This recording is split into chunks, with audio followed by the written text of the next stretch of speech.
প্রশ্ন করব তোকে, আর 3 সেকেন্ডের মধ্যে উত্তর দিবি। প্রথম, আরটিআই এর মানে কি? আরটিআই মানে হলো রাইট টু ইনফরমেশন। তোর কটা বাচ্চা অশোক মিশ্র? 2। দুটোকে কটা গুলি করব? 1টা, 2টো? তাড়াতাড়ি উত্তর দে, নইলে কোটিপতি আমি কি করে হব বল? আজকের পর যদি কোনো ইনফরমেশন চাস না, তাহলে তোর কোনো লাইফ লাইনই বাঁচবে না, বুঝলি? বল হ্যাঁ, বল বল হ্যাঁ।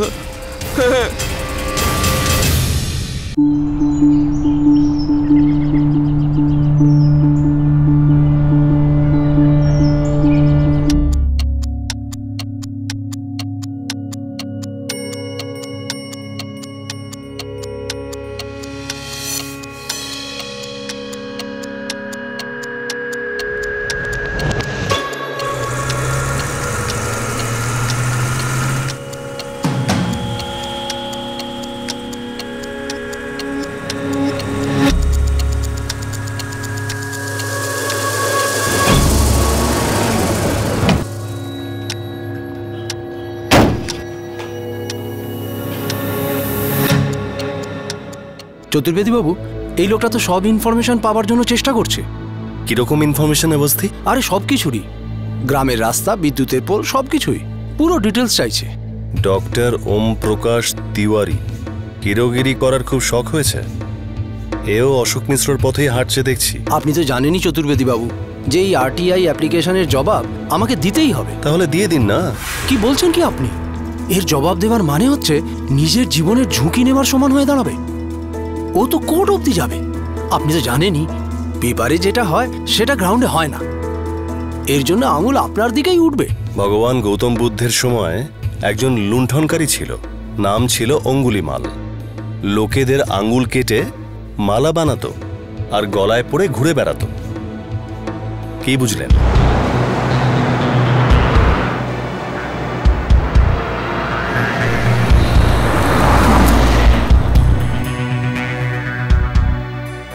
মিস্টার চতুর্বেদী, এই লোকটা আমাদের জন্য বিপদ ডেকে আনবে। আমি ওর অবস্থা এমন করে দেব যে ওঠার জন্য 4টে কাঁধের দরকার পড়বে। জানি না এর মাথায় কি পোকা ভরা আছে। বেরিয়ে পড়েছে সমাজ শুধরাতে। ওর সামনে হাত জোড় করে জিজ্ঞেস করি, দাদা কি এসে যায় আপনার এতে? জান না আপনি চুপচাপ নিজের ঘরে থাকেন।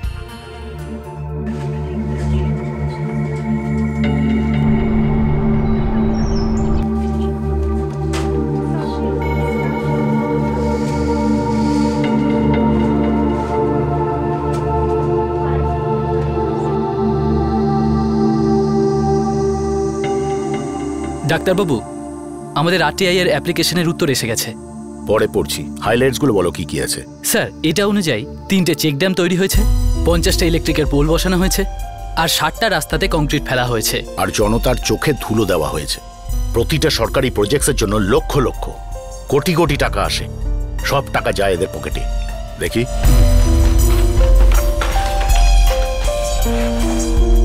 এবার এই মনরেগা স্কিমটাকেই দেখো।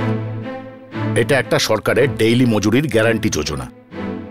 প্রজেক্টগুলো শুরু হচ্ছে শুধু কাগজে আর শেষ হচ্ছে এদের পকেটে। মজুরা তো সেই বেকার যে কোটি কোটি টাকাগুলো আসে সেগুলো কিন্তু ফেরত যায় না। সেগুলো জেলা পঞ্চায়েতের কমিটি আর ব্লক ডেভেলপমেন্ট অফিসের মধ্যে ভাগ বাটোয়ারা হয়। আসলে এই মনরেগা তো গ্রামবাসীর জন্য রোজগার যোজনা নয়, এটা বরং ওদের করাপশনের জন্য গ্যারান্টি স্কিম। স্যার, এই দেখুন, এখানে 300 কোটি টাকা জালিয়াতি হয়েছে। সতীশ, একটা আরটিআই অ্যাপ্লিকেশন করা যাক রবার্টগঞ্জের মনরেগা স্ট্যাটাসের ব্যাপারে। সত্য হলেও মহাত্মা গান্ধীর নাম এতে জড়িত। ভাবো একবার, এর থেকে খারাপ কিছু হতে পারে? কিছু লোক এটা কেন ভাবে যা কিছু ভুল হচ্ছে সেটাকে শোধরানো তাদের দায়িত্ব? এই প্রশ্ন প্রশাসনের সেই প্রত্যেক কর্মকর্তার মনে ওঠে যারা মনে করে যে পাবলিকের টাকা চুরি করা তাদের জন্মগত অধিকার। এমন দুর্নীতিপরায়ণ লোকেরা সততার কথা সহ্য করতে পারে না, যারা তাদের কলার ধরে এই প্রশ্ন করতে পারেন যে এটা আপনি কি করছেন। অনেক সাহসী আর সৎ কর্মকর্তাদের বহু বছরের পরিশ্রমের কারণে আমাদের পার্লামেন্ট বাধ্য হয়েছিল আরটিআই অ্যাক্ট পাশ করতে, the right two information act. এই অ্যাক্ট পাবলিককে অধিকার দেয় সেই সব কথা জানার জন্য যা পাবলিকের সঙ্গে সম্পর্কিত, বিশেষ করে সরকারি ডিপার্টমেন্টের কাজের ব্যাপারে, যে কাজগুলো সেই ডিপার্টমেন্ট করার দাবি করে। এই অ্যাক্ট আমাকে, আপনাকে আর সাধারণ ভারতীয়দের এই অধিকার দেয় যে সে সমস্ত সরকারি দপ্তরে এই প্রশ্ন করতে পারে যে স্যার আপনি আমাদের ট্যাক্সের টাকাগুলো কি করেছেন? উত্তরপ্রদেশের ডাক্তার ওম প্রকাশ তিওয়ারি আরটিআই এর শক্তিশালী অস্ত্র প্রয়োগ করছিলেন এটা জানার জন্য যে সোনভদ্র জেলার রবার্টগঞ্জ এলাকায় উন্নতির নামে এটা কি ধরনের তামাশা চলছে। ওনার লক্ষ্য ছিল MNREGA, Mahatma Gandhi national rural employment guarantee act. Scheme অনুযায়ী গ্রামের প্রত্যেকটা বাড়ির প্রাপ্তবয়স্ক মানুষের বছরে 200 দিনের কাজ পাওয়ার গ্যারান্টি ছিল। কিন্তু এই স্কিম কি সত্যিই কাজে লাগানো হয়েছিল?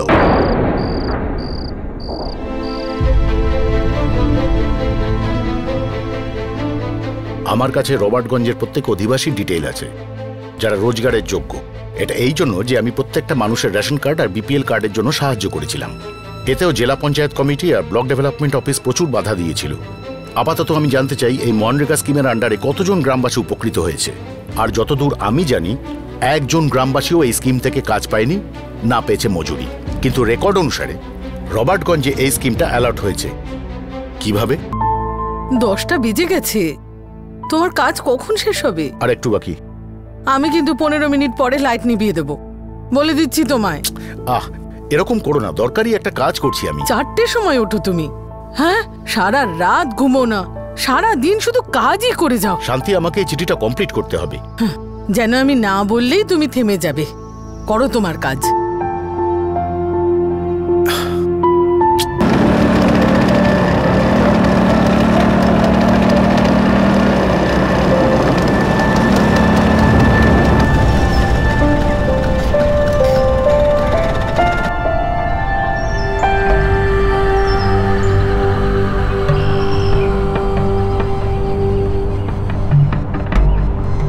গুড মর্নিং ডাক্তারবাবু। Good morning. কে এসেছে? জেলা পঞ্চায়েতের সেক্রেটারি এসেছেন, ভেতরে বসে আছেন।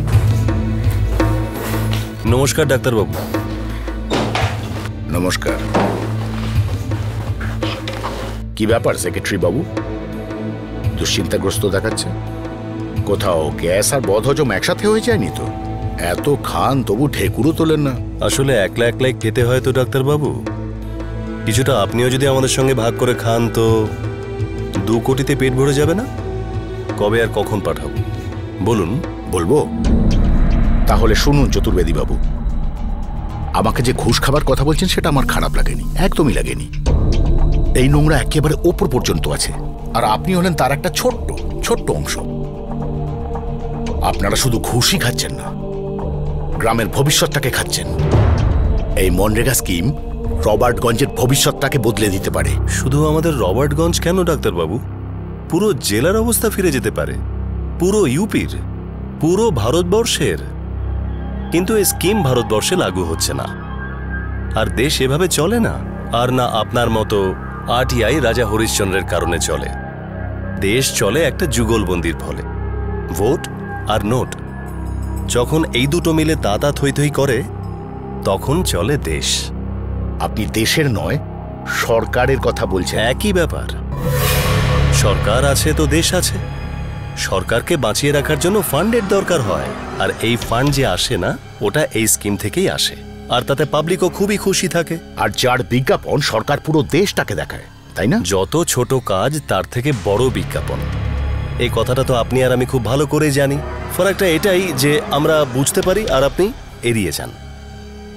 ছেড়ে দিন না এই লড়াই ঝগড়া আরটিআই ফাটিআই। 2 কোটিকে কম ভাববেন না, জীবন গড়ে দেবে। আর এই আরটিআই অনেকেরই জীবন গড়ে দেবে, আর সেটা দেখার জন্য আপনি থাকবেন তবেই না ডাক্তারবাবু।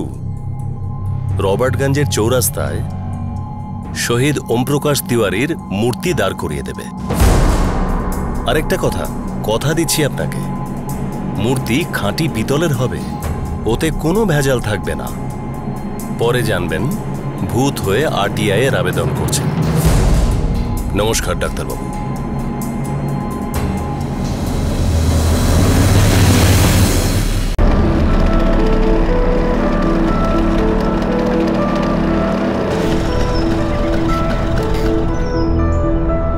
ডাক্তারবাবু, আপনি জেলা পঞ্চায়েত আধিকারিকের উপর হুমকি দেওয়ার অভিযোগ করছেন? আগে হ্যাঁ, এবং আমার ক্লিনিকে ঢুকে। আমি আপনার কমপ্লেনটা লিখে নিচ্ছি।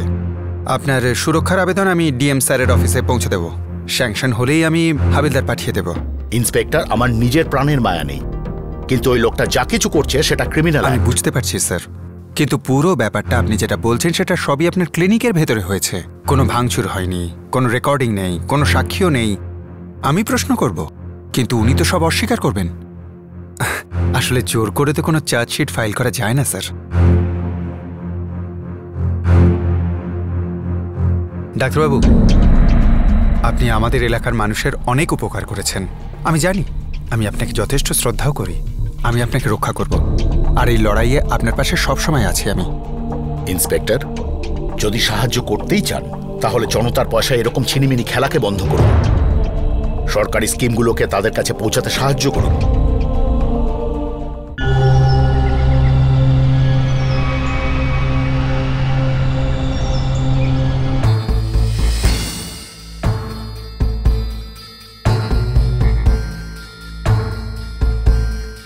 স্যার, রবার্টগঞ্জ এলাকায় মনরেগার ইমপ্লিমেন্টেশনের জন্য একটা আরটিআই ফাইল পাঠানো হয়েছে। কি করব? ওই পাগল ডাক্তার ওম প্রকাশ তিওয়ারি আবার কেউ কেউ করছে? হ্যাঁ স্যার।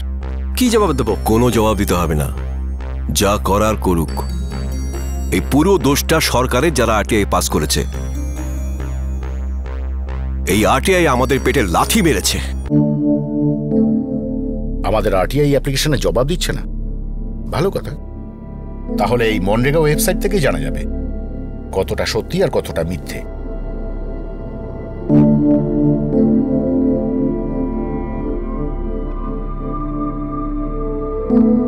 খেতে দিয়ে দিয়েছি তো, তোমরা আগে খাবারটা খেয়ে নাও, তারপর কাজ করো।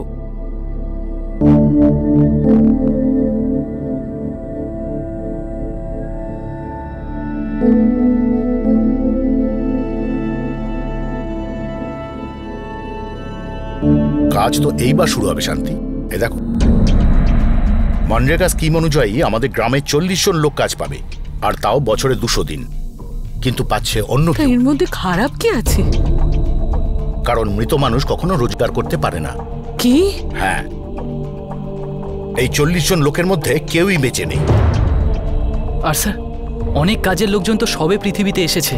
মানে এইসব দেখুন বাচ্চাদের লিস্ট, এইসব নামগুলো ছোট ছোট বাচ্চাদের। আর এই দুজনকে তো আমি চিনি স্যার, এরা তো 2-3 সপ্তাহ আগে জন্মেছে।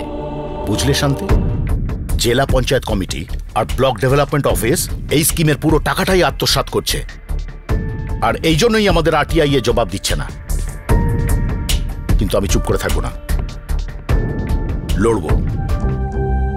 দেখো, আমি তোমার জেদ ভালো করেই জানি, কিন্তু একটা কথা তুমি মনে রেখো, প্রাণ থাকলে তবে তো জেদ।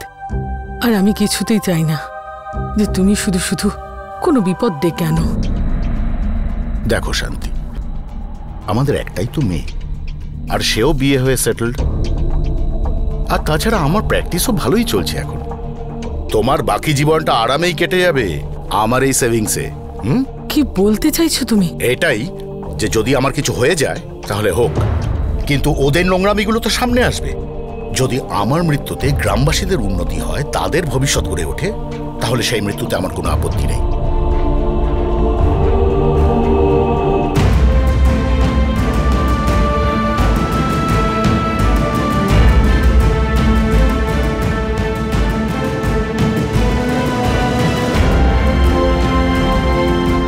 এই লোকটা না ভীষণ নাটক করতে পারে।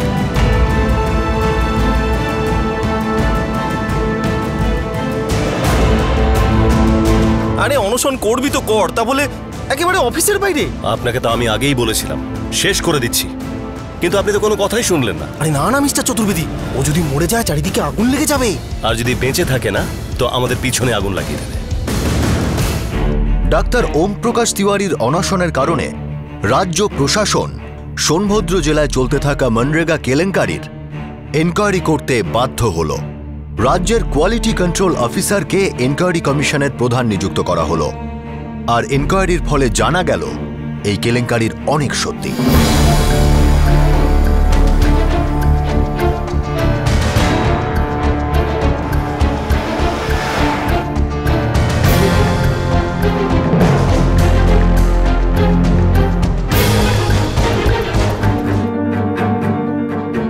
পুরো 300 কোটি টাকা লুট হয়েছে স্যার। সোমভদ্রে মনরেগার ইস্যুইং অথরিটি থেকে পঞ্চায়েত সেক্রেটারি প্রকাশ চতুর্বেদী আর বিডিও সুভাষ কাশ্যপ সহ 150 জন এই র্যাকেটের সঙ্গে জড়িত স্যার। ভীষণ ভয়ঙ্কর কাণ্ড স্যার। স্যার, এই ডক্টর ওম প্রকাশ তিওয়ারি উনি এত বড় কেলেঙ্কারি সামনে এনেছেন। ঠিক আছে সুনীল, আমি প্রয়োজনীয় অ্যাকশন ইনিশিয়েট করব। Thank you sir.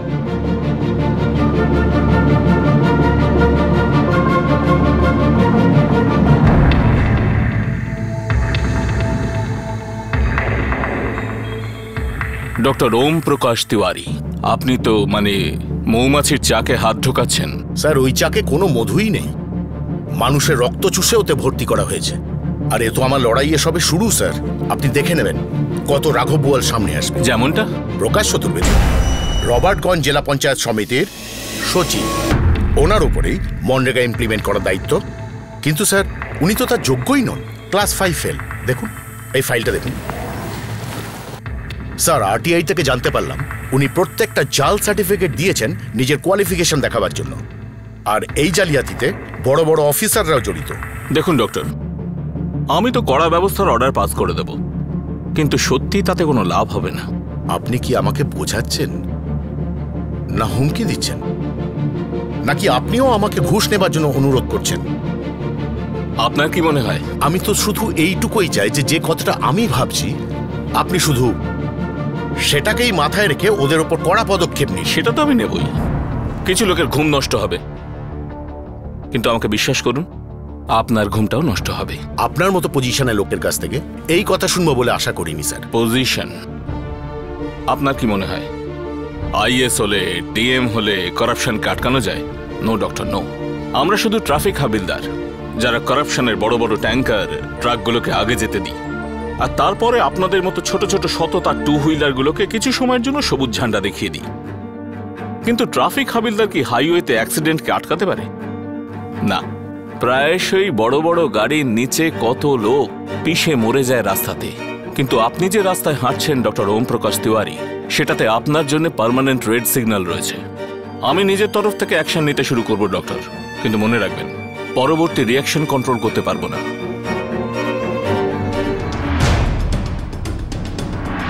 মহাশয় শ্রীমান প্রকাশ চতুর্বেদী, জেলা পঞ্চায়েত সেক্রেটারি, রবার্টগঞ্জ। আপনাকে জানানো হচ্ছে যে আপনাকে আপনারই বিভাগে জালিয়াতি করার আর দোষী সাব্যস্ত হওয়ার কারণে আপনাকে জেলা পঞ্চায়েত সচিবের পদ থেকে এই মুহূর্তে বরখাস্ত করা হচ্ছে।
বাবা, তোমার লড়াইয়ের বিষয়টা আমরা সবাই বুঝি, কিন্তু তুমি মায়ের ব্যাপারেও তো একটু ভাবো। বিপদের সাথে তুমি লড়াই করো, কিন্তু আসল আঘাত মায়েরই লাগে। বাবা, কিছু মনে করবেন না, কিন্তু আপনার এই আন্দোলন যদি কোনো সত্যকে বদলায়, তাহলে সেটা আপনার নিজের জীবন, আপনার এই সুখের সংসার ছারখার হয়ে যাবে। আর এতেও তো কারোর কিছু যাবেও আসবে না। বাবা, তোমাদের কি মনে হয় আমার ভয় লাগে না?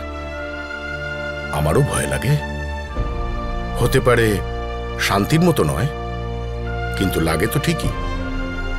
হাতে চোট লেগেছে, রক্ত পড়ছে, খুব ব্যথাও করছে, কিন্তু এই যন্ত্রণা, যখনই যন্ত্রণা হয় তখনই মনে হয় যে আমি বেঁচে আছি। আর এটাও মনে হয় যে লড়াই এখনো জারি আছে। আর আমি যদি ঘরের এক কোণে চুপচাপ বসে এই লড়াই দেখতে থাকি, তাহলে এই যন্ত্রণা হবে না। তাতে হয়তো আমি বেঁচেও থাকবো না। কিন্তু তুমি কি একাই আছো লড়াই করার জন্য? তোমার বয়সের খেয়াল করো। ভালোবাসার যুদ্ধে বয়স দেখা হয় না শান্তি। বয়স বাড়ার সঙ্গে সঙ্গে আমাদের ভালোবাসাও কমেছে কি? আমার এই লড়াই ভালোবাসার লড়াই। আমি আমার নিজের লোকেদের ভালোবাসি, আমি আমার দেশকে ভালোবাসি। আর ভালোবাসার তো কোনো এক্সপায়ারি ডেটও হয় না।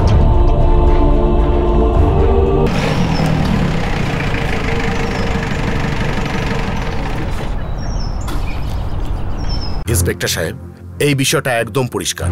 আমার উপর হামলাকারী তারাই যারা আমার আরটিআই করার ফলে ক্ষতিগ্রস্ত হয়েছে। ওদের বেআইনি রোজগার আটকে গেছে, তাই রেগে গেছে। ডাক্তারবাবু, আমরা সেই গাড়িটা খুঁজি যেটা আপনাকে ধাক্কা দিয়েছিল।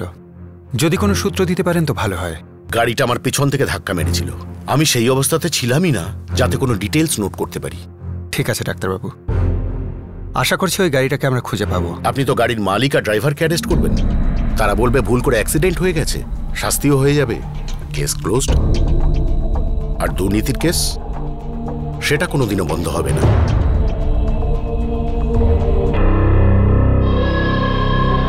স্যার, আজ পর্যন্ত এমন কখনো হয়নি যে মানুষের সুপারি নিয়েছি সে তো রাস্তাতেই দম হারিয়ে দেয়। আর এর তো ভাগ্য ভালো যে এ টুকরো টুকরো হয়ে যায়নি। দেশের সম্পদ লুটেরাদের কাছে একটাই পথ খোলা ছিল, ডাক্তার ওম প্রকাশ তিওয়ারির কণ্ঠকে চিরকালের মতো রোধ করে দেওয়া। ওনার পরিবারে চলতে থাকা অশান্তি সত্ত্বেও গুরুতরভাবে আহত ডাক্তার ওম প্রকাশ নিজের লড়াই থেকে পিছিয়ে আসতে রাজি ছিলেন না। যে লোকগুলোকে উনি লক্ষ্য বানিয়েছিলেন তাদের বরখাস্ত তো করা হয়েছিল, কিন্তু তারা ডাক্তার ওম প্রকাশের নিঃশ্বাস বন্ধ করার জন্য উঠে পড়ে লেগেছিল। এই লুটেরারা যদি চাইতো তাহলে তাদের হাতের পুতুলদের ওই পদগুলোয় বসিয়ে তাদের লুটপাট একইভাবে চালিয়ে যেতে পারত। কিন্তু ডাক্তার ওম প্রকাশ এই পুতুলগুলোর দড়িও কাটার জন্য প্রস্তুত হয়ে গিয়েছিলেন। লুটেরাদের কাছেও একটাই উপায় ছিল, যে ডাক্তার ওম প্রকাশের লাইফলাইনটাও কেটে দেওয়া।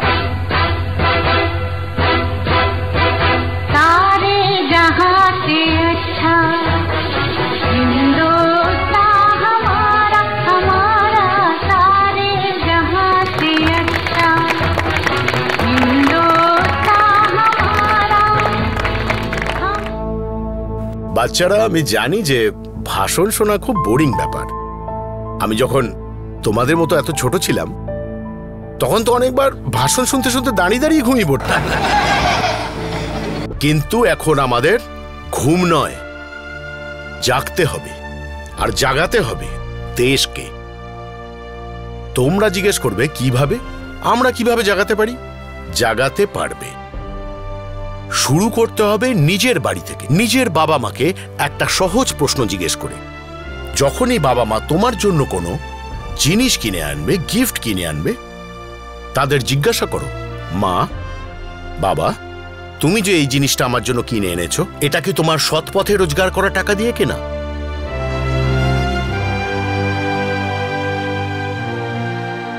তাতে যদি বাবা মারা রাগ করে, টিচাররা রাগ করে, তাহলে করুক। কিন্তু বিশ্বাস করো তোমরা, যদি তোমরা এই প্রশ্ন করবার অভ্যাস তৈরি করো, তাহলে ভারতবর্ষের মুখ উজ্জ্বল হতে বাধ্য। যে কোনো মানুষ খারাপ কাজ করবার আগে 10 বার ভাববে, কারণ তোমরা থাকবে তাদের প্রশ্ন করবার জন্য। আমি এই কথা বলে আমার আজকের ভাষণ শেষ করব যে আমাদের দেশ সকল দেশে সেরা সেদিনই হবে যেদিন সব ভারতবাসী তাদের সব প্রশ্নের সঠিক উত্তর পাবে। জয় Hind.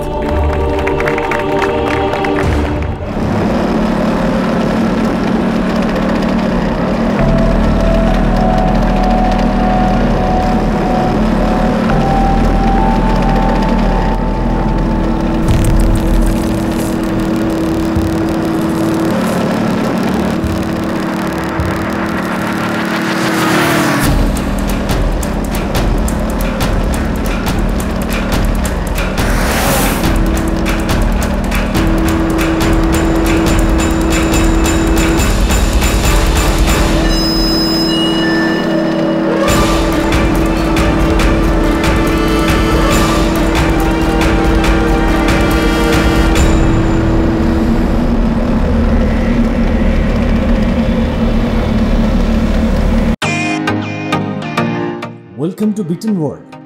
How may I assist you? নতুন ফ্ল্যাটের জন্য একটা স্ট্যান্ড ফ্যান আর কুলার নেব। এই পচা গরম থেকে একটু স্বস্তি চাই। বাজার চলতে সব ব্র্যান্ড তো আর ভরসাযোগ্য নয়। তার জন্য তো আমাদের ফ্যান আছে, all purpose bullet table fan, ceiling fan. আমাদের সিলিং ফ্যান কিন্তু 30 মাসের ওয়ারেন্টি সহ পাওয়া যায়। আছে ফারাটা 2 বছরের ওয়ারেন্টি, 17 থেকে 20 মিটার এয়ার ফ্লো, মধ্যবিত্তের সাধ্যের মধ্যে একমাত্র ভরসাযোগ্য ব্র্যান্ড বিটেন। আমাদের কুলারের কিন্তু অনেক range, 45 litres, 50 litres, 70 litres, 90 litres, 110 litres. Honeycomb সহযোগে বিটেনের সব কুলারের ওয়ারেন্টি 1 বছর। চেনা হাওয়ায় অচেনা অনুভূতির জন্য একমাত্র আদর্শ বিটেন।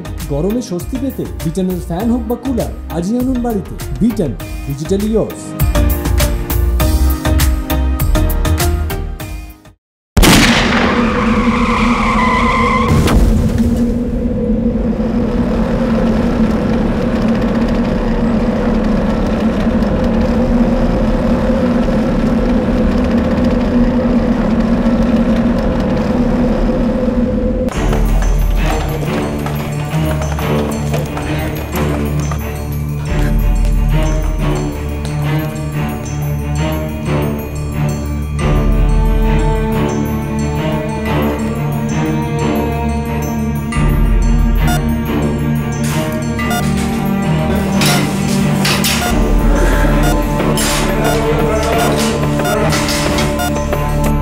হসপিটাল আসা অবধি ডাক্তারবাবুর জ্ঞান ছিল ইন্সপেক্টর। কিছু বলেছেন? হ্যাঁ, যারা অ্যাটাক করেছে তারা মোটরসাইকেলে ছিল আর মুখটা ঢাকা ছিল। মোটরসাইকেলের নাম্বার? সেটা তো বলতে পারেনি।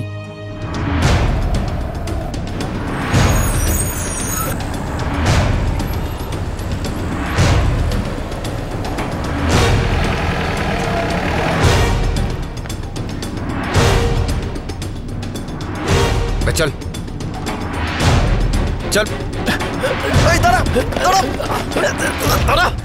স্যার, আমরা পুরো দমে চেষ্টা করছি, পুরো এলাকায় নজরদারি চলছে, কিন্তু এখনো পর্যন্ত কিছু হাতে আসেনি। ডক্টর ওম প্রকাশের অবস্থা এখন কেমন আছে? কন্ডিশন এখনো ক্রিটিক্যাল। দেখো, এই লোকটা করাপশন নিয়ে লড়াই করছে। মিডিয়ার কাছের মানুষ হতে বেশি দেরি হবে না। আমরা যদি কোনো অ্যাকশন না নিই তাহলে সব ক্যামেরার মাইক আমাদের বিরুদ্ধে যাবে। এই জন্য এই কেসটাকে টপ প্রায়োরিটি দিয়ে ফলো আপ করো অফিসার। খুঁজে বার করো ওদেরকে। Yes sir.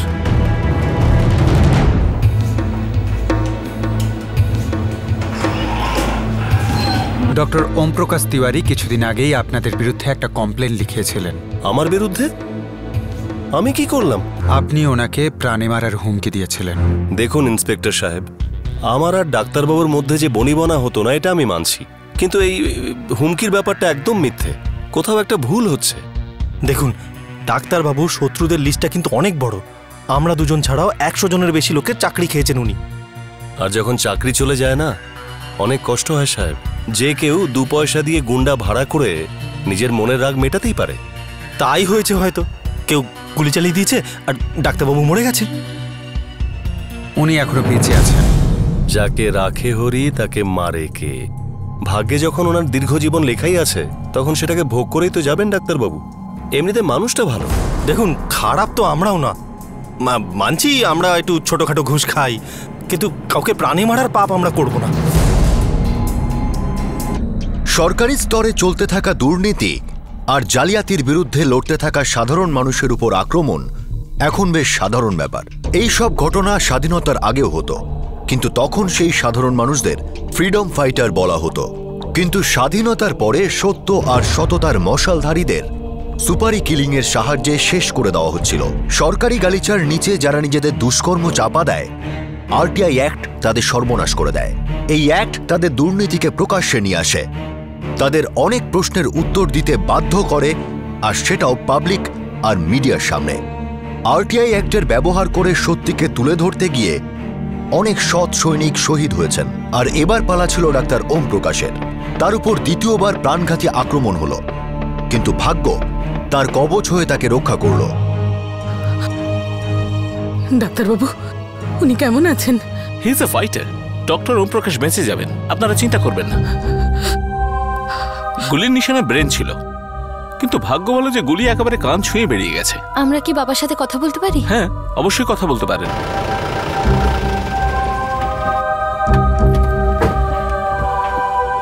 আস্তে আস্তে, সাবধানে দেখে, সাবধানে। হ্যাঁ, একটু সাবধানে দেখে, সাবধানে।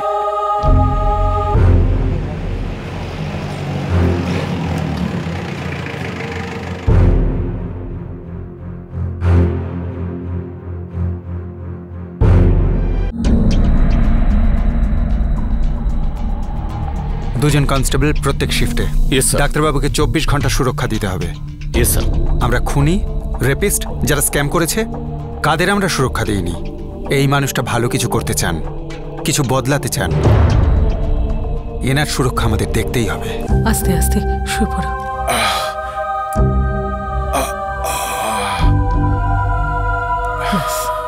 অনেক হয়েছে এবার। আমি তোমাকে ঘরের বাইরে ততদিন যেতে দেব না যতদিন না তুমি পুরোপুরি ঠিক হয়ে যাচ্ছ। আমি কিন্তু মজা করছি না। আমি সতীশকে বলে দিয়েছি ক্লিনিক বন্ধ, সব বন্ধ। যা প্র্যাকটিস করা তোমার এই বাড়িতেই করো। ওই লোকগুলো আমাকে এই নিয়ে 2 বার মারবার চেষ্টা করলো, আর আমি 2 বারই বেঁচে গেলাম। এর মানে আমার ভাগ্য ষড়যন্ত্র করছে। ভাগ্যও চাইছে যাতে আমি কাজ করে যাই। আর তাছাড়া যে টিমের ভাগ্য সদয় থাকে সেই টিম কখনো হারে না। তোমরা আমার জন্য চিন্তা করা ছেড়ে দাও, সব ঠিক হয়ে যাবে। তোমার চিন্তা করব না? না, এ তো হতে পারে না। বরং আমি তোমায় বলতে চাই যে তুমি কিছুদিনের জন্য কিচ্ছু করো না, সব নিজে থেকেই ঠিক হয়ে যাবে। হ্যাঁ শান্তি, ছোটখাটো চোটগুলো নিজের থেকেই সেরে যায়, কিন্তু ক্ষতগুলো। তুমি কি পৃথিবীর একমাত্র ডাক্তার যে এই পৃথিবীর সমস্ত ক্ষত সারাবে?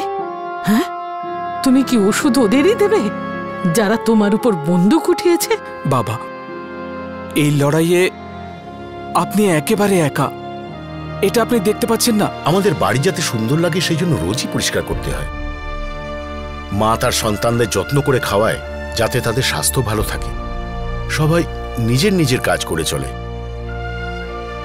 আমিও সবার মতো কাজ করছি, আর ভালো কাজ করা সমস্ত লোক আমার সাথে রয়েছে। আমি একা নই।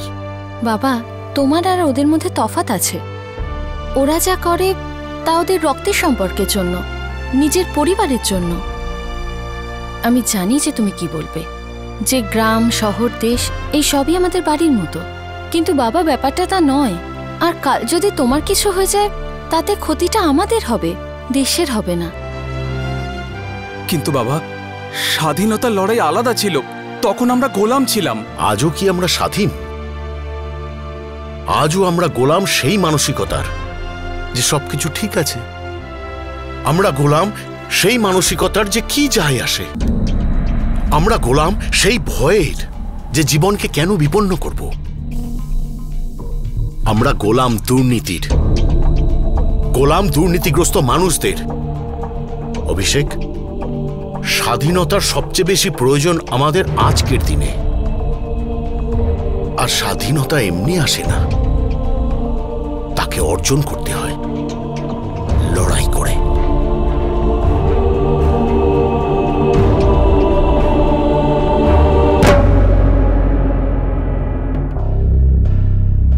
আমি ভূতপূর্ব রবার্টগঞ্জ জেলা পঞ্চায়েতের সেক্রেটারি প্রকাশ চতুর্বেদী, ভূতপূর্ব block development officer Subhash Kashyap, জেলা প্রধান, এবং অনেককে জিজ্ঞাসা করেছিলাম, নজরদারি করেছিলাম, খোঁচরদের নেটওয়ার্ক অ্যাক্টিভেট করেছিলাম। যা কিছু সম্ভব সবকিছুই করা হয়েছে।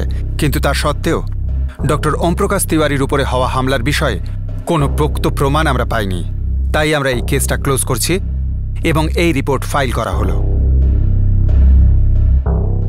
এই অ্যাটাকের কেসটা নিয়ে ডাক্তার ওম প্রকাশ সিআইডি তদন্তের দাবি করতে চান, আর সোনভদ্রের এসপি তাকে আশ্বাস দিয়েছেন যে উনি তাকে সাহায্য করবেন।